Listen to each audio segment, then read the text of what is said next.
Assalamu alaikum. Today we are going to start exercise 4.3 question number 1। Exercise 4.3 का जो question number 1 है, इसका table आपको बुक में गिवन है और उन्होंने कहा है इस टेबल को हमने फिल करना है। We have to find the HCF of the following monomials. Monomials means single term value, binomials हमने प्रीवियस वीडियो में क्या था 2 टर्म वैल्यू, और ट्राइनोमियल 3 टर्म्स वैल्यू। ठीक है, तो हमें बारी बारी इस टेबल को फिल करना है जो भी इसकी रिक्वायरमेंट है उसके अकॉर्डिंग। तो फर्स्ट पार्ट में उन्होंने दिया हुआ है 16 पी क्यूब क्यू और 9 P Q R square R.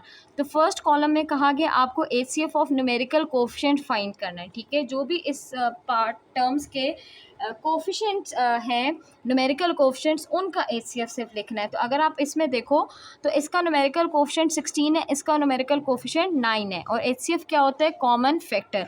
तो हम 16 के फैक्टर्स निकालेंगे और हम 9 के फैक्टर्स निकालेंगे। ठीक है, 16 2 के टेबल्स में आता है 2, 8 टाइम्स इज 16, फिर 2 4 टाइम इज़ 8, फिर 2 2 time is 4 and 2 1 time is 2, और 3 के टेबल पे आता है 3 टाइम इज़ 9 और 3 1 टाइम इज़ 3।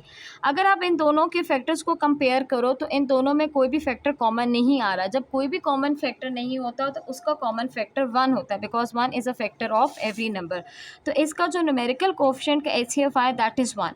फिर सेकेंड कॉलम में उन्होंने लिखा हुआ है you have to find HCF of P, जो सिर्फ पी टर्म है उसका एचसीएफ फाइंड करना है। ठीक है, अगर आप इन दोनों टर्म्स में कंपेयर करो तो फर्स्ट टर्म में पी क्यूब है और सेकंड टर्म में पी है। जो मिनिमम पावर होती है वो आपका एचसीएफ होता है, कॉमन फैक्टर होता है। तो मिनिमम पावर पी है तो इसका एचसीएफ पी हो गया। फिर उन्होंने कहा है एचसीएफ ऑफ क्यू का एचसीएफ निकालना है। ठीक है, तो यहाँ पे Q है और यहाँ पे Q स्क्वायर है। मिनिमम पावर क्या है? Q, तो इसका एचसीएफ Q आ गया। और फिर एचसीएफ ऑफ R फाइंड करना है। यहाँ पे हमारे पास आर है सेकेंड टर्म में, लेकिन फर्स्ट टर्म में आर है ही नहीं, तो इट मीन्स आर कॉमन नहीं आ सकता। तो आर जो है वो कॉमन है ही नहीं, तो इसके जगह हम डैश लगा देंगे। और लास्ट कॉमन है कि फिर इस टर्म्स का रिक्वायर्ड एचसीएफ क्या आएगा, वो इन तीनों टर्म्स को मल्टीप्लाई कर देंगे। 1 into P is P into Q is P Q. तो इसका रिक्वायर्ड एचसीएफ क्या आ जाएगा? P Q. इसी तरह जो नेक्स्ट पार्ट है बी पार्ट, उसमें कहा गया है अगेन द सेम चीज़ें फिल करनी है। तो पहले हम उसका न्यूमेरिकल कोएफिशिएंट फाइंड कर लेते हैं।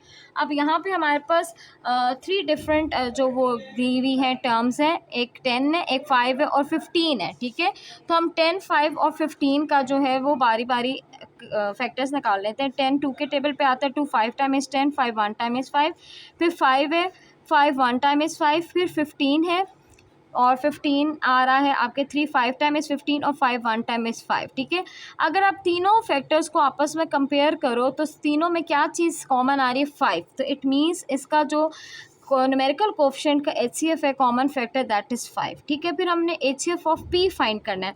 तो तीनों के पी के कोएफिशिएंट को अगर आप कंपेयर करो तो मिनिमम पावर वाला जो आपका पी का वेरिएबल है वो क्या है? पी स्क्वायर, इसलिए इसका जो एचसीएफ पी का आ गया वो पी स्क्वायर। फिर एचसीएफ ऑफ क्यू फाइंड करना है। अगर आप तीनों टर्म्स डिफरेंट टर्म्स के चेक करो वेरिएबल क्यू के, तो लीस्ट पावर क्या है? क्यू है, तो इसका एचसीएफ क्यू आ गया। और इसी तरह अगर आर को फाइंड करो तो सबसे minimum power least power R है, तो इसका एचसीएफ आर आ गया।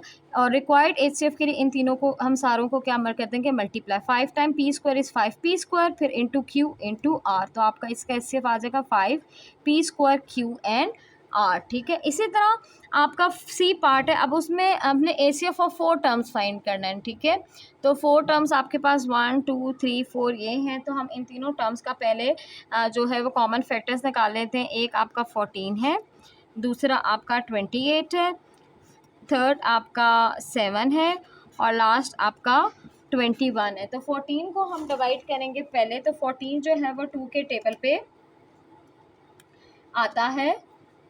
ठीक है, तो 2 7 टाइम्स, 7 1 टाइम्स, फिर 28 4 के टेबल पे आता है 4 7 टाइम्स, 7 1 टाइम्स, फिर 7 7 के ही टेबल पे आता है 21 3 के टेबल पे आता है 3 7 टाइम और 7 1 टाइम।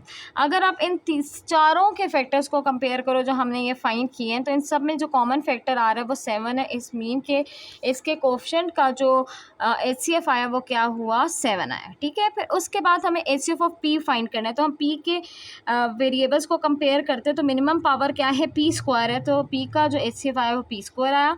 फिर उसके बाद क्यू के जब हमने ये कंपेयर कंपेयर किया वेरिएबल को तो मिनिमम पावर q है तो q आ गया, और जब हमने r को कंपेयर किया तो इसमें मिनिमम पावर r की r स्क्वायर है। और रिक्वायर्ड HCF के लिए क्या करेंगे, हम इन सारे टर्म्स को आपस में मल्टीप्लाई कर देंगे तो हमारे पास क्या आ जाएगा 7p² q r square. Exercise 4.3 का जो टेबल है वो मैंने आपको समझा दिया है। अब इसी क्वेश्चन नंबर 1 के बी, सी और डी और ई पार्ट भी है।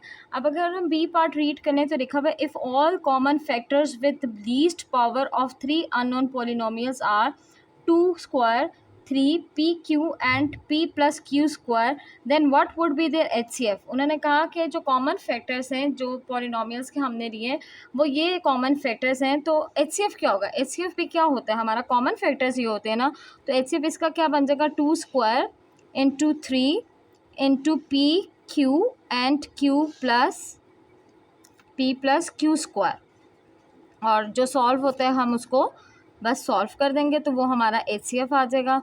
2 का स्क्वायर 4 होता है, 4 × 3 क्या हो गया 12, तो 12pq p + q का होल स्क्वायर जो है वो इसका HCF होगा। ठीक है, इसी तरह नेक्स्ट उन्होंने कहा है right any 2 polynomials of your choice having HCF as 1। हमें कोई भी 2 पॉलिनोमियल्स लिखने अपनी चॉइस के जिसका HCF 1 हो। किन टर्म्स का HCF 1 होता है, जिसमें कोई भी चीज़ कॉमन ही होती। ठीक है, तो हमारे पास ये रैंडम चॉइस है। आप इस ओपन एंडेड क्वेश्चन आप कोई भी वेरिएबल लिख सकते हो, वैल्यूज लिख सकते हो। जो मैंने लिखी वो लिखी 3xy एंड 5ab। ये वो टर्म्स है जिनमें कुछ भी कॉमन नहीं आ रहा तो इसका HCF 1 होगा। और x + y whole square x - y whole square, इन दोनों टर्म्स में भी कुछ भी कॉमन नहीं तो इसका भी जो है आपके पास HCF 1 ही आएगा। तो ये आपकी चॉइस है कि आप इन दोनों में से कुछ भी एक लिख सकते हो। ठीक है, इसी तरह जो आपका डी पार्ट इसमें लिखा हुआ है तो only common factor of 2 polynomials is m - n। 2 polynomials है जिसका कॉमन फैक्टर m - n है and the only uncommon factor is m² + n²। Can you guess the unknown polynomial. हमें गेस करना है कि वो पॉलिनोमियल क्या होगा जिस 2 पॉलिनोमियल्स का कॉमन फैक्टर m - 1 होगा n था। अगर आपको रिवर्स में जाओ तो हम कॉमन फैक्टर को सिर्फ सिंगल दफ़ा लिखते हैं, तो दोनों फैक्टर में कॉमन चीज़ होती है उसको हम एक दफ़ा लिखते हैं। इट मीन्स कि m - n कॉमन फैक्टर था तो वो 2 दफ़ा होंगे, और m² - n² क्योंकि अनकॉमन फैक्टर था तो वो किसी भी एक फैक्टर में होगा तो उसको हम एक ही दफ़ा लिखेंगे। तो ये आपका आंसर आ जाएगा डी पार्ट में। और E part is very easy. Can you guess HCF of 2 polynomials. ये 2 पॉलिनोमियल्स गिवन है, हमने इसका HCF फाइंड करना है। अगर हम इन दोनों पॉलिनोमियल्स को गौर से देखें तो ये दोनों पॉलिनोमियल एग्जैक्टली सेम है, डिफरेंस इनकी अरेंजमेंट का है।